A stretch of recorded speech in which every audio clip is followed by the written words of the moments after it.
Momen pelantikan ini merupakan bagian dari keistimewaan dan kekhususan Aceh.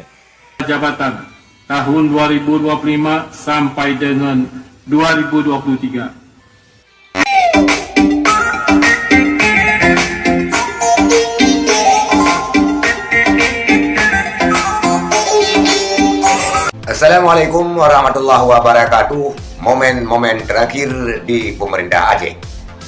Pelantikan gubernur di kantor DPRA yang dihadiri oleh tokoh-tokoh nasional seperti Yusuf Kala, apalagi Menteri Dalam Negeri yang memang tugasnya melantik gubernur. Kita lihat Zulfadli AMD, Ketua DPRA, rupanya tidak siap mental. Dia tersalah lidah, tersandung kata ketika mengadakan melantik. Justru dia mengadakan melantak.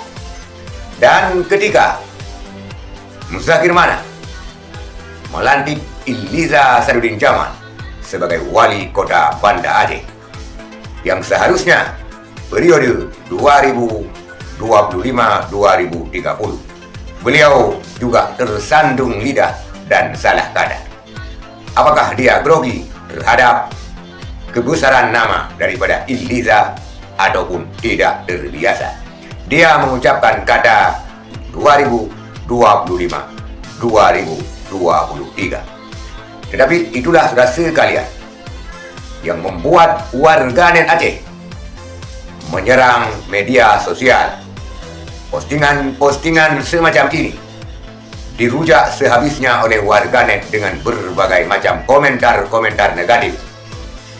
Bahkan ada warganet dari luar Aceh yang menulis komentar bahwa memang dari dulu sudah tahu kualitasnya.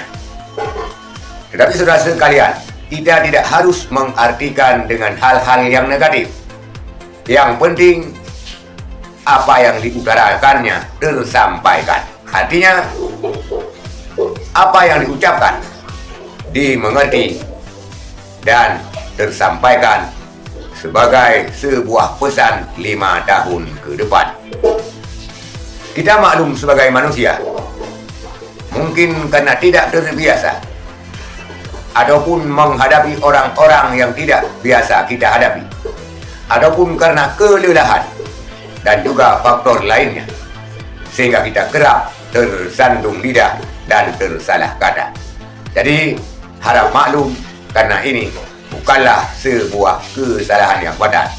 Tidak perlu menyeret-nyeret ke hal-hal yang negatif, yang tidak elok di media sosial. Sekian, terima kasih. Assalamualaikum warahmatullahi wabarakatuh.